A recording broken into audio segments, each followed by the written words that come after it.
Early life.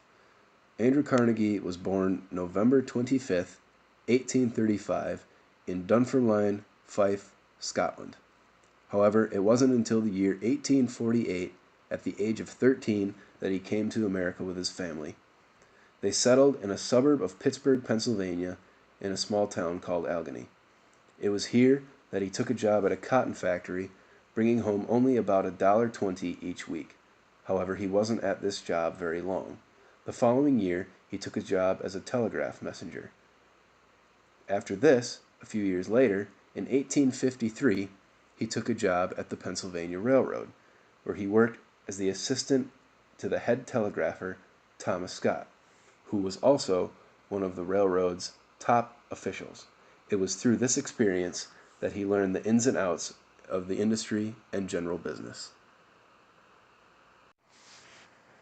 First steps into the world of steel.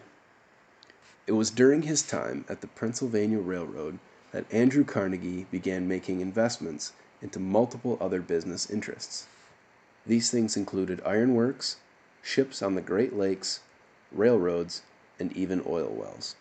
It was his former boss, Thomas A. Scott, that pushed him to make these investments. Carnegie left the railroad in 1865, ultimately with the goal to pursue these interests, one of which was the Keystone Bridge Company. It was through this that he got his start in steelworks.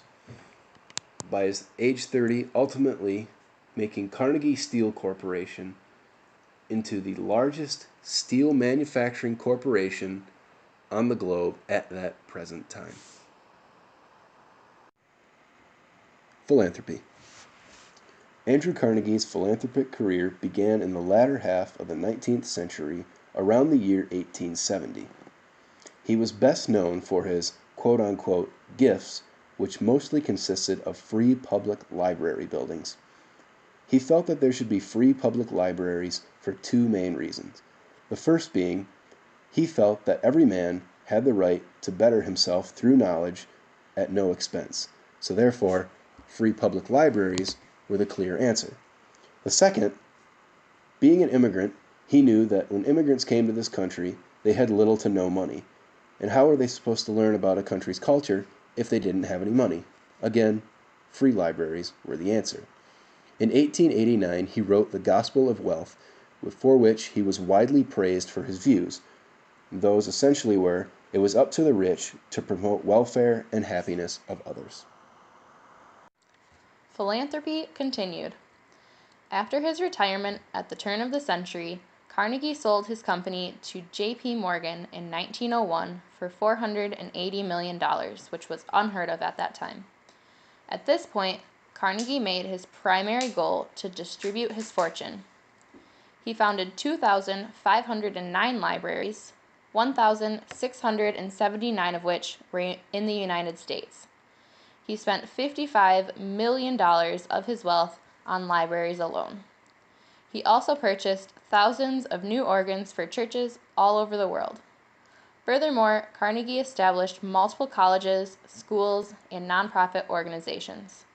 His largest contribution was the formation of multiple trusts and institutions, all in his name. This included the Carnegie Museums of Pittsburgh, Carnegie Trust for the University of Scotland, Carnegie Institution for Science, and the Carnegie Foundation. Legacy. A few years before his death, Carnegie established the Carnegie Corporation of New York, which was dedicated to the advancement and disbursement of knowledge and understanding. This was the last philanthropic institution founded by Carnegie, and it was also dedicated to the principles of scientific philanthropy. Essentially, he wanted an organization which was devoted to investing in the long-term progress of our society. He donated his remaining fortune, which added up to $135 million, to the promotion of education and world peace. His primary goal was to help the people of the United States long after his death. Andrew Carnegie died on August 11, 1919, at the age of 83 in Lenox, Massachusetts. He is undoubtedly one of the greatest heroes of the American entrepreneurship.